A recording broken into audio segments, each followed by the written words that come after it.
did. Oh, hello friends! Welcome back! Today, we're gonna talk about the story of the world, chapter 14. It's called The Israelites Leave Egypt.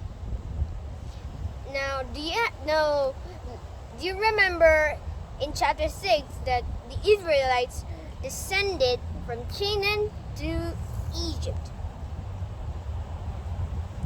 Then they decided to settle there. But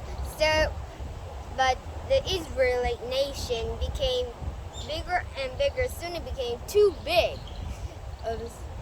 Egyptian people thought to themselves, what if these people decide to attack us? They might take our kingdom away. And even the Pharaoh of Egypt thought of this too. He sat on his throne with a frown on his face. What will I do with all those Israelites living in my kingdom? They will take away our kingdom. Soon they'll be all over the country. Aha! I have an idea. So he called his soldiers and said, "Men, go out to every Israelite home and kill every Israelite baby boy as soon as it was born." When the Israelites heard this command, they wept and mourned. "God, save us!" they cried out into the sky. "Send us someone to deliver us from this wicked Pharaoh of Egypt." And at the same time, an Israelite woman was getting ready to have her baby out from her stomach. When she heard this command, she called her daughter Miriam. "Quick," she said, "help me hide. I don't want the soldiers to see me." So Miriam had hidden her mother in the back room of the house. Soon the baby was born. It was a very healthy baby boy with a very loud cry. "Quiet," the mother hushed. "Don't cry so loud or the soldiers will hear you." But the baby got older and louder and began to giggle and coo. So the mother knew that she could not hide her baby anymore.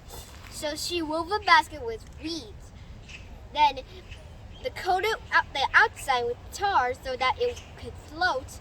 Then wrapped the baby in the soft blanket and put the baby in the basket and then pushed it down on the Nile River. And she told her daughter Miriam to stand by the riverbank to see what happened next. The baby floated down the Nile River, and the soft rocking of the basket lulled him to sleep. Then the basket got stuck in the weeds and reeds of the banks of the Nile River. An Egyptian princess was walking to the riverbank with her maids to swim. And she saw the basket. "What's in that basket?" she demanded. "Get it for me." One of the maids ran to fetch the basket. Then the baby opened his eyes and smiled at the maid. "Oh," said the maid, "such a beautiful baby." The princess agreed. "I will raise him in my palace of my own." When Miriam heard this, she ran to the palace. "Lady," she said, "can I get you a nurse to take care of this baby for you?" She said. "Of course." "Of course," the Egyptian princess said. "Bring me this lady to take care of my baby for me." Then Miriam brought her mother. So the mother and the baby were together again. The baby grew up, and then when he was 19 years old, he was named Moses. And she realized that he was not an Egyptian, he was an Israelite. And he noticed his family were mistreated and beaten by whips. Then he went to the palace and said, I am an Israelite. And God says, let the Israelites go. But the king didn't want to lose all of his slaves, so he refused to let the Israelites go. Then Moses said, God will send 10 plagues, that God is stronger than the other Egyptian god. Egyptian people thought Horus was the god of the Nile, but the god of Moses turned all the water into blood and killed all the fish. Frogs were sacred to Egyptians because they belonged to the goddess Isis, the wife of Osiris. But God sent so many frogs that the Egyptians found frogs in their clothes, bathtubs, beds, furniture, and even in their food. Yuck! And they thought Ra was stronger than any other god, the Egyptian gods, but the god of Moses blocked the sun and made darkness last all day long. Finally, the Egyptian pharaoh decided to let the Israelites go. So they went to the Red Sea as fast as they could, but the pharaoh changed his mind.